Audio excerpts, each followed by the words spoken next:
नमस्कार, मी अभिजित करंडे. मुंबई तकमध्ये आपल्या सर्वांचं स्वागत आहे. आता आपण विद्याप्रतिष्ठानच्या प्रांगणामध्ये आहोत. ज्या विद्याप्रतिष्ठानची स्थापना शरद पवार साहेबांनी केली आणि त्याची वाढ होण्यामध्ये अजितदादा पवार यांचा मोठा वाटा आहे. आणि इथंच त्यांचं पार्थिव आणलं जाणार आहे आणि त्यांच्यावरती अंत्यसंस्काराची तयारी या बाजूला सुरू आहे. पण हे सगळं सुरू असताना बारामतीतच नाही तर पूर्ण राज्यभर शोकाची लहर आहे आणि लोकांमध्ये प्रचंड मोठं दुःख आहे की लोकांमध्ये राहणारा, लोकांमध्ये वावरणारा एक नेता अचानकपणे हरवून गेला. सकाळी ज्याला सूर्योदय झाला त्याला अजितदादांच्या निधनाची बातमी आली आणि आता सूर्यास्त होत असताना त्यांना निरोप देण्यासाठीची तयारी या विद्याप्रतिष्ठानच्या प्रांगणामध्ये सुरू आहे. आणि ही प्रचंड दुर्दैवी बाब आहे. आपल्यासोबत अजितदादा जिथं बारामतीत राहतात ते त्या सोसायटीला सहयोग सोसायटी नाव आहे आणि त्या सहयोग सोसायटीमध्येच राहणारे त्यांचे काही सहकारी, त्यांचे शेजारी, त्यांना पहिल्यापासून जवळून बघणारे काही लोक आपल्या सोबत आहेत. सर, आपलं नाव काय? मी शिवाजीराव कदम. अच्छा, तुम्ही किती वर्षापासून दादांची शेजारी? 91 पासून. आम्ही तसे 50 सालापासून आमचं जुनं घर आणि पवार साहेबांचं घर शेजारी शेजारी. त्यानंतर दादा शाळेला आले, शाळेत यायचे. 91 पासून आमची मैत्री जवळ वाढली. मला जरा दादांच्या जुन्या आठवणी सांगा ना. दादा कसे होते 91ला? पहिल्यांदा एकदम साधं आले की डॅशिंग पहिल्यापासून, म्हणजे जन्मताच डॅशिंग स्वभाव त्यांचा. सुरुवातच डॅशिंग मध्ये, कुठेही काम केलं तरी डॅशिंग. आम्ही पहिले बारामती खरेदी विक्री संघात बसायचो राजकारणात आले त्यावेळेला. मग त्यावेळेला आम्ही पवार साहेबांच्याकडे जाऊन आमच्या वयाचे पाहिजेत म्हणून दादांचा आग्रह धरला आम्ही त्यावेळेला. मग आम्हाला पवार साहेबांनी मान्यता दिली. मग आम्ही खरेदी विक्री संघात आम्ही ठराविक लोक. तुम्हाला तरुणपणाची दादांची एखादी आठवण? आता किती आठवणी सांगू तुम्हाला तरुणपणाच्या दादांच्या? आठवणी हे आम्ही ते काही विसरू शकत नाही. एकदम पॅन्ट शर्ट आणि बोलवलं की लगेच जावावर बसणार, येणार. किंवा त्यांच्या फ्लॅटमध्ये त्यांची पहिली गाडी BTJ 1, त्याच्यानंतर त्यांनी एक फॅट घेतली. तीच गाडी मी विकत घेतली दादांची घ्यायची म्हणून. हो, ते त्यावेळेला मला 1,75,000 त्यांनी दिली. ती येणी होती, आपलं फॅट होती, डिझेल फॅट. मग ती मी घेतली आणि मला म्हणले आता एसटीने फिरायचं ना, पण गाडीने फिरायचं. मग त्यावेळेला मी गाडी घेतली आणि त्यावेळेला नुकताच धंदा चालू केला होता. आम्हाला खऱ्या अर्थाने आकार द्यायचं काम त्यांनी केलं. कुटुंबात तुमच्या दादांचं येणं जाणं असेल, कसं असायचं? काय आमच्याकडे घरी माझा आत्ता नाही, पण मी ज्यावेळेला राजा अपार्टमेंटला राहायचो त्यावेळेला सकाळी दादा निघाले की राजा अपार्टमेंटला पहिले, किंवा संध्याकाळी आम्ही बसायचो, जेवायला जायचो, कुठेतरी चर्चा करायचो तालुक्याच्या राजकारणात कशा दृष्टीने करायचं. मग त्यावेळेला संध्याकाळी सांगायचं शिवाजीराव आपल्याला तुमच्या घरी जेवायला जायचे. मग आम्ही जेवायला जायचो. आवडायचं दादांना सगळं? Chicken mutton Pawar favourite, chicken आणि मटन. हा, आणि मग काय नाही असेल तसं मांडी घालून कधी एका दिवशी 12-1 वाजता सुद्धा उठवणार आपल्याला असं जायचे म्हणून. प्रत्येक कुठली गाडी नवीन आणली तर आम्ही साक्षीदार, आम्हीच नारळ फोडणार, आम्ही मोरगावला जाऊन येणार. सगळं दर सोमवारी पुण्याला जायचं कागद घेऊन. सगळ्यांना कलेक्टर ऑफिसमध्ये बसायचं, कामं करायची, सगळी करायची. दर सोमवारी ठरलेला त्यांचा वेळ. मला एक गोष्ट सांगा, आता तुम्हाला तरुणपणाचे दादा आठवत आहेत, तर आता त्यावेळेला एखादी गंमत झाली असेल, काही राजकारणामध्ये इकडे तिकडे झालं असेल, काही तुम्हाला आठवत? राजकारणात ते आलेच मुळात कारखान्याच्या ह्याच्यात. गोलब साहेबांनी पवार साहेबांना आग्रह केला, यांना छत्रपती सहकारी साखर कारखान्याला आपण घेऊयात. मग त्यावेळेला ते डायरेक्टर झाले. त्यानंतर गोलब साहेबांनी निवडणूक दादांची कशी होती? पहिली सहकारातलीच होती ना. पहिली निवडणूक त्यांची खासदारकीची. त्या खासदारकीच्या निवडणुकीसाठी आम्ही 6 महिने अगोदर बांधले होते की आम्ही साहेबांना म्हणायचो दादांना आपण द्या. दादा म्हणायचे खासदार केला, अरे त्याला अजून हे तरी होऊ द्या आमदार. पण आम्ही म्हणलं नाही, एक वेळ येईल त्यावेळेला आम्हाला द्या तुम्ही. आणि दुर्दैवाने राजीव गांधींचा ऍक्सिडेंट झाला आणि दादा राजकारणात आले. पहिल्यांदा 91 साली दादा खासदार झाले. मला एखादी आठवण तुम्हाला सांगता येईल का दादांची? तुमची पर्सनल आठवण, कुठली पण एखादी पर्सनल आठवण या तुम्ही.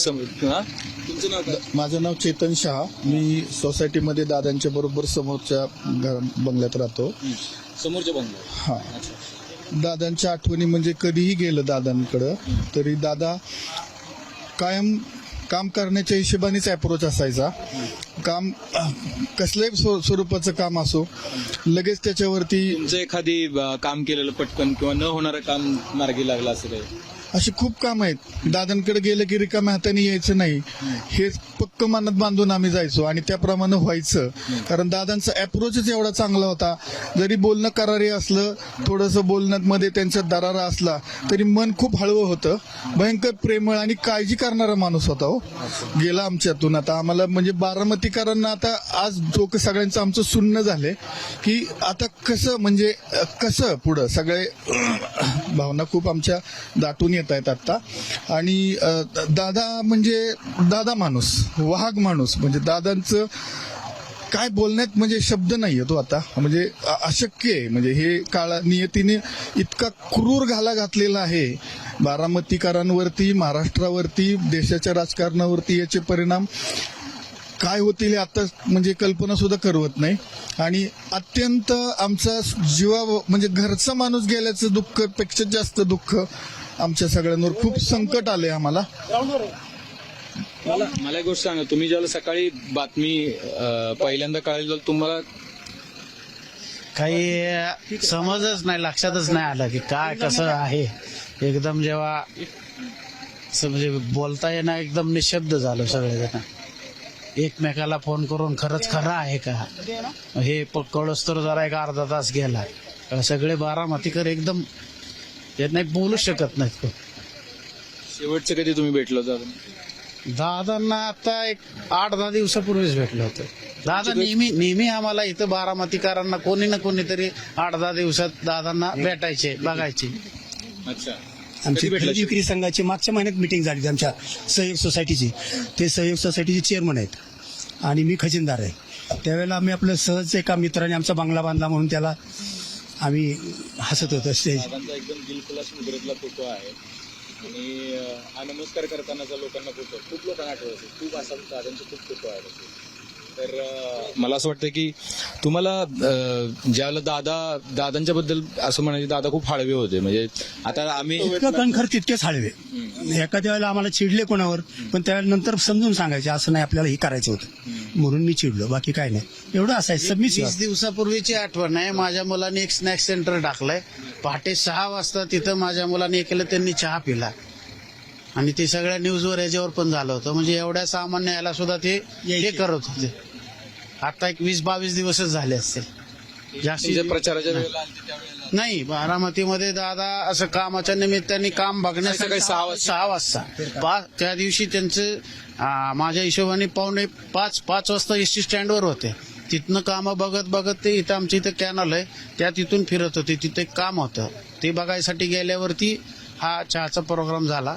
तिथं दादांचा झंझावात म्हणजे दादांचा ताफा ज्यावेळी गाड्यांचा ताफा ज्यावेळी सोसायटीत यायचा त्यावेळी एक झंझावात आल्यासारखं आम्हाला बसायचं. आणि ही व्यक्ती पहाटे 5:45 वाजता पांढरे शुभ्र कपडे घालून सगळे अधिकारी. आम्ही सकाळी फिरायला जाताना कायम त्यांचा हात असायचा, आम्ही निघालो म्हणून फिरायला 6 वाजता. तुम्ही या पुढे जरा. पण 6 वाजता तुम्ही मला एक गोष्ट सांगा, तुम्हाला दादांच्या बारामतीतली एखादी आठवण सांगता येईल का? की तर माझीच आठवण सांगतो. माझा बंगला त्यांच्या शेजारी आहे.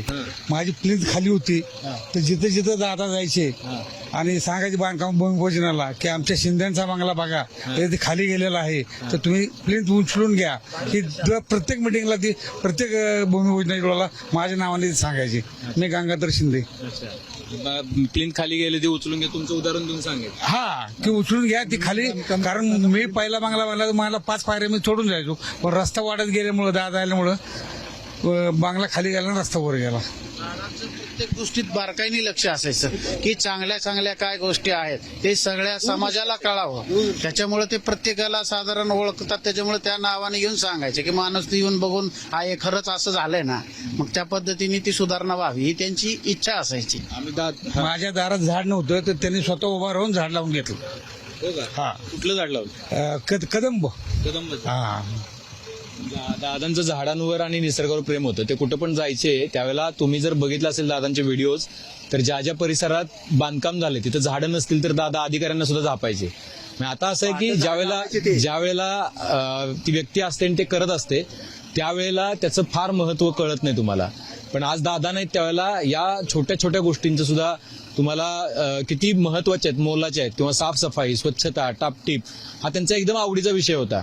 धूळ, कुठेतरी काहीतरी कचरा पडलाय वगैरे ते त्यांना कधी आवडायचं नाही.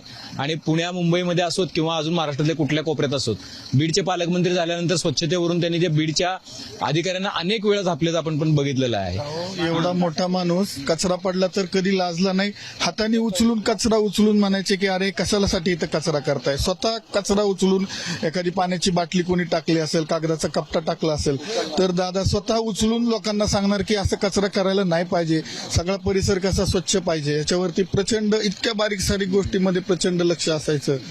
आणि आता नावानिशी प्रत्येक माणसाला नावानिशी ओळखणार. नवानिशी हे आता समोर आलं ना, काय शोधलं, काय काढलं, एवढं फक्त. पण काम 2 मिनिटात असं नसं होणार नसेल, होणार नाही माझ्या काम. तुम्हाला काय करायचं ते करा, जा. तुम्ही दादा शिकत असताना कॉलेज वगैरे असताना किंवा काम करत असताना माझ्या पुतण्याबरोबर ते होते शिकायला. शिकायला? हा, ते आमच्या आमराईचं तिथं ग्राउंड होतं, तिथं क्रिकेट खेळायचे ते. अच्छा. हा, नंतर ते कोल्हापूरला गेले. वडिलांचं निधन झाल्यानंतर कोल्हापूरला आले कोल्हापूरहून तिथं.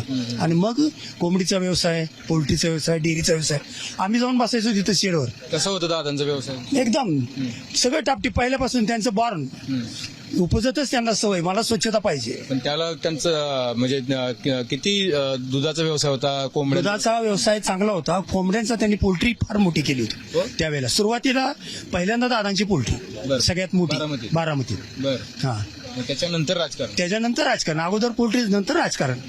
ते पण आमच्या तरुण मुलांना पाहिजे होती, गरज होती नवीन ह्याची, म्हणजे जनरेशन गॅप पडायचा जुन्या लोकांच्या. म्हणून आम्ही दादांना म्हणायचो तुम्ही. मग त्यावेळेला आम्ही खरेदी विक्री संघात बसायचो. 10 वर्ष आम्ही खरेदी विक्री संघात सांगा की तुम्ही ज्यावेळेला हे सगळं सांगताय त्यावेळेला अशा पण काही आठवणी असतील ना की ज्याच्यामध्ये दादांनी बारामतीसाठी एखादी गोष्ट करताना पर्सनल नुकसान झालं तरी चालेल? त्यांचं कुठलीही असली गोष्ट पर्सनल नुकसानचं ते कधी विचार करतं. बारामतीचा विकास पहिला आणि आपल्या कार्यकर्त्यांचा विकास मोठा, आणि त्यांना प्रत्येकाला मदत करायची. तुझं हे झालं पाहिजे, तुझं ते झालं, प्रत्येकाला. विचार करणारा नेता नव्हता तो. काम व्हायला पाहिजे, चांगलं व्हायला पाहिजे, दर्जेदार व्हायला पाहिजे, वेळेत व्हायला पाहिजे. आणि त्या कामाचा उपयोग सर्व जाती धर्म कुणासाठी कधी दादांनी असं बघितलं नाही की आपला हा फरक आहे, असं नाही. आणि कामावर प्रचंड प्रेम करणारी व्यक्ती होती. आणि काम पूर्ण नेण्याचा दादांचा जो आवाका होता, तो मला नाही वाटत की म्हणजे असा नेता परत म्हणजे आपल्याला. बाळासाहेब देसाईंच्या नंतर काम करणारा अजित पवार असेल, एवढं काम कुणीच करत नाही. त्यावेळेला लोक म्हणायचे बाळासाहेब. आता तर आमच्या पुढे अंधार आहे. आता काय नियतीच्या काय वाढून ठेवल्या आम्हाला माहित नाही.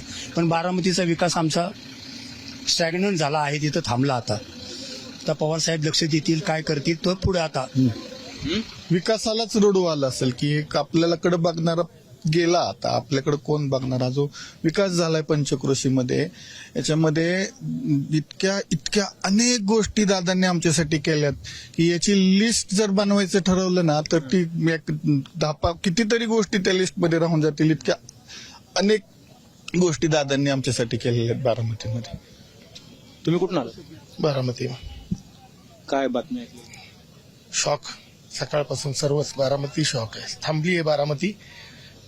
दादांच्या विकासाचं तुम्ही विचारत होता, दादांनी सांगितलं, साहेबांनी सांगितलं. काय करतात?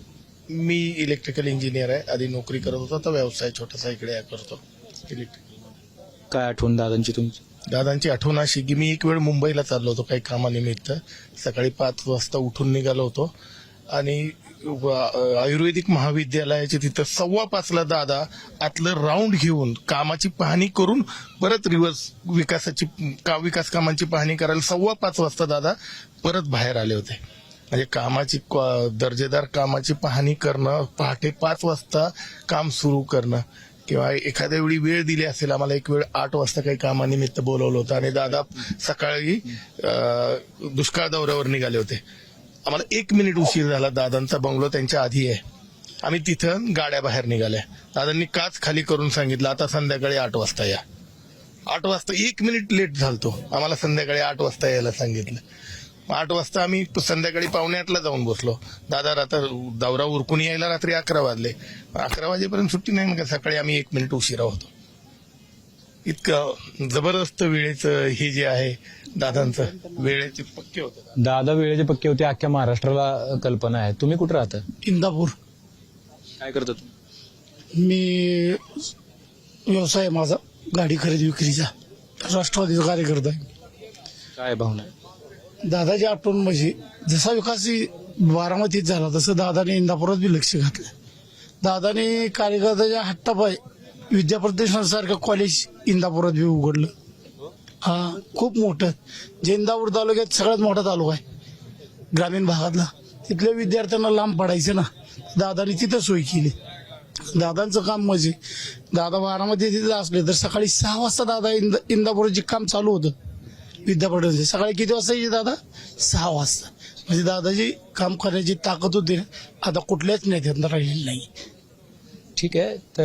तर ही आठवणी आहेत अजित पवारांच्या बद्दलच्या आहेत. प्रत्येकाकडे पर्सनल आठवण आहे आणि इतक्या मोठ्या नेत्याच्या इतक्या हजारोंच्या संख्येनं लोकांकडे पर्सनल आठवणी असणं हे फार कठीण आहे. काय तुम्हाला कधी भेटलं? मी तासगावचा मूळ रहिवासी आहे.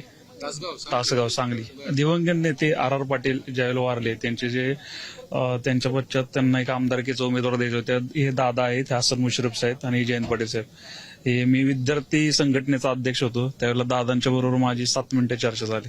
त्या संदर्भात आम्ही दादांच्या बरोबर बोललेलो आणि आज दादा एक उत्तम प्रशासक आणि उत्तम मार्गदर्शक जे होते. त्यांना स्वच्छता असू दे, टाइम वेळेच महत्व असू दे, हे त्यांच्या माध्यमातून होत होतं.